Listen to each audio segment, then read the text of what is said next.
BRS పార్టీలో భూముల పంచాయతీ బాగా గట్టిగా నడుస్తుంది. భూముల రచ్చ రచ్చ. మరి ఈ భూములన్నీ ఎక్కడి, అసలు ఈ భూముల పంచాయతీ ఎక్కడిది, ఈ పరిస్థితి గల కారణాలు ఏంటి ఒక్కసారి నిజంగా మన మన భవిష్యత్తుకు సంబంధించిన ఈ వీడియో చూసే ప్రతి ఒక్కరు కూడా మీ భావితరాల పిల్లలకు కానీ, మన భవిష్యత్తుకు కానీ, మన తెలంగాణ భవిష్యత్తుకు కానీ చాలా ముఖ్యమైన విషయాలు ఇవి తెలుసుకోవాలి. రాజకీయ నాయకులంతా కలిసి ఏం చేస్తారు. ముందుగా బీఆర్ఎస్ లో భూముల రచ్చ ఏం నడుస్తుందంటే, ఫస్ట్ ఇక్కడ బీఆర్ఎస్ పార్టీకి తెలంగాణ రాష్ట్ర ప్రజలు ఒక 10 ఏళ్ళ అధికారం ఇచ్చారు. సో గతంలో టీఆర్ఎస్ మొదటి 5 ఏళ్ళు పసికూననే అన్నారు. తర్వాత 5 ఏళ్ళు వాళ్ళ కసి మొత్తం చూపించారు. కసి ఇక్కడ పసి, అంతే కదా. పసికూన తెలంగాణ అన్నారు.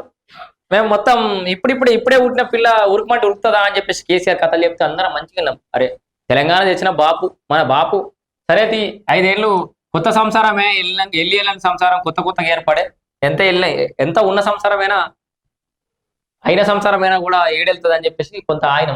తర్వాత 5 ఏళ్ళల్లో ఇక కసి చూపెట్టారు. మొత్తం భూ కబ్జాలు, ఇక రకరకాలుగా ఇలా అనేక అంశాలు ఉన్నాయి. మనం మాట్లాడుకుంటే ఇక తెల్లారదాకా కూడా ఓడివి. సో దీంట్లో ఉన్నటువంటి నాయకులంతా కూడా, సో బీఆర్ఎస్ పార్టీ అనేక హామీలు ఇచ్చింది, అవన్నీ తుంగల దొక్కింది. కొన్ని చెప్పని హామీలు చేసిరు. దాంట్లో కూడా ఎట్లాంటి చెప్పడానికి ఏం శశబిషాలు ఏం లేవు. అయితే ఇక్కడ బీఆర్ఎస్ లో భూముల రచ్చ ఏం జరుగుతుందంటే, ఫస్ట్ 5 ఏళ్ళు మొత్తం స్టడీ చేసిరు. తెలంగాణ రాష్ట్ర వ్యాప్తంగా ఎన్ని భూములు ఉన్నాయి, ఏమి వనరులు ఉన్నాయి, ఏమేమి పథకాలు పెట్టచ్చు, ఏ పథకాల ద్వారా పేదలకు కొంత ఇచ్చి సింహభాగం మనం దొబ్బి తినొచ్చు, ఇట్లా రకరకాలుగా బాగా ఆలోచించారు. దీంట్లో ప్రధానంగా చాలా భూములని, అసైన్ భూములు అవి ఇవన్నీ అటకెక్కిచ్చిరు. మీ అందరూ తెలుసు. ఫస్ట్ ధరణి అనేది ముందుకు తీసుకొచ్చి ఇక పేదలతో దండం పెట్టినట్టు వేసి వాళ్ళు మొత్తం లేపేసారు. ధరణిలో అనేక అవకతవకలు, అర్ధరాత్రి అపరాత్రి దాకా 12 ఒకటి దాకా 6 7 దాకా 10 దాకా పనిచేస్తా ఉంటే ఎంఆర్ఓ ఆఫీసులో జనాలు, అరే తెలంగాణ వచ్చినాక చూసిరా మన పాలన నిరబోయి ఆపరేటర్లు రాత్రి 10 దాకా పనిచేస్తున్నారు. నేను కూడా అనుకుంటాను అంత కమిట్మెంట్ తోటి పనిచేస్తున్నారని.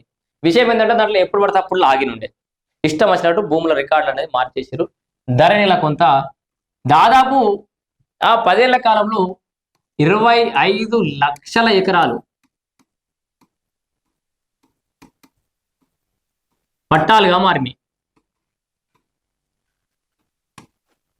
గత 10 ఏళ్లలో తెలంగాణ రాష్ట్రంలో 25 లక్షల ఎకరాలు పట్టాలుగా మారినాయి.